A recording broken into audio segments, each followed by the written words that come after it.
A la luz de los textos gnósticos, los evangelios y las enseñanzas de Jesús adquieren una nueva dimensión menos sacrificial y más inspirada en el conocimiento del mundo y de las personas.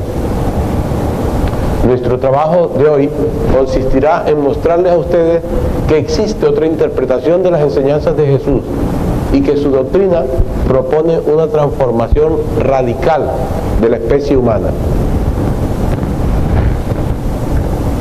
En los evangelios gnósticos la figura de Jesús es muy diferente a la que presenta la teología cristiana tradicional.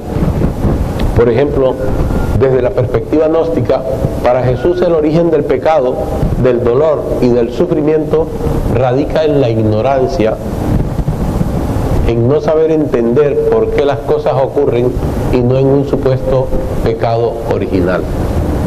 La teología de Jesús no es teología de cruz, sino de solidaridad y respeto entre los seres humanos.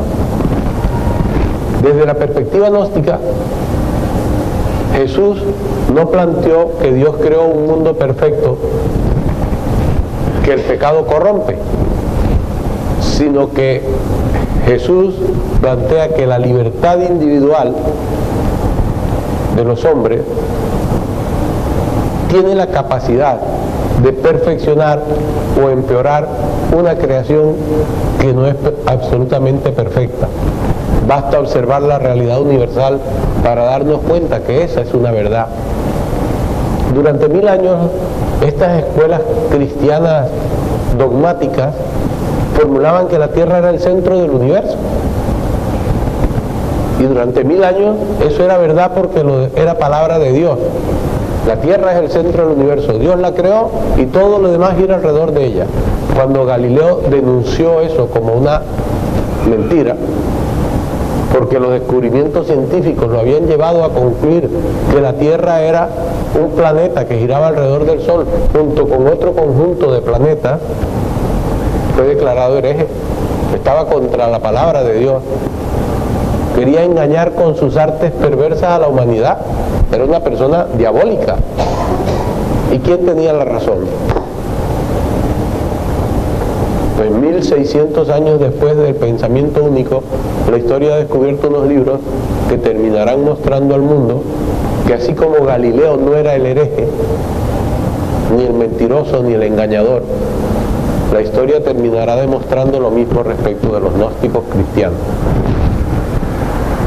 La concepción de la libertad de Jesús era tan radical, de la libertad humana, de la libertad individual, que él consideraba que esa libertad estaba por encima de cualquier precepto religioso, espiritualista o sagrado que fuera, siempre que el ser humano estuviese al servicio de la obra de Dios en la creación. Y para él era fundamentalmente la solidaridad y el respeto mutuo. El proyecto de Jesús fue novedoso, es novedoso. Propuso ideas radicalmente nuevas en su época y siguen siendo radicalmente nuevas porque no han sido transmitidas conforme él las enseñó. Y vamos a ver un ejemplo en una frase: misericordia quiero y no sacrificio. En Mateo, en el capítulo 9, se lee a partir del versículo 9: pasando Jesús de allí, vio a un hombre llamado Mateo, que estaba sentado al banco de los tributos públicos, y le dijo: sígueme. Y se levantó y le siguió.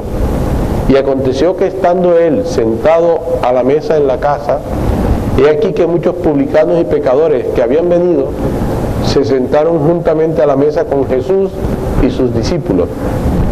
Mateo, cobrador de tributos, persona no querida porque era representación del poder romano, que eran unos invasores, de modo que era una persona despreciable desde la perspectiva judía.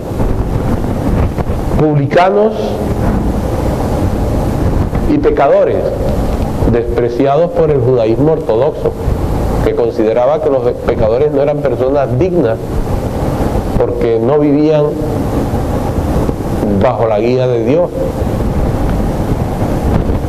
Y Jesús hablaba con ellos. Cuando vieron esto los fariseos, dijeron a los discípulos de Jesús: ¿por qué come vuestro maestro con publicanos y pecadores? Al oír esto, Jesús les dijo, los sanos no tienen necesidad de médico, sino los enfermos. Id pues y aprended lo que significa misericordia quiero y no sacrificio, porque no he venido a llamar a justos, sino a pecadores al arrepentimiento. Esta afirmación de misericordia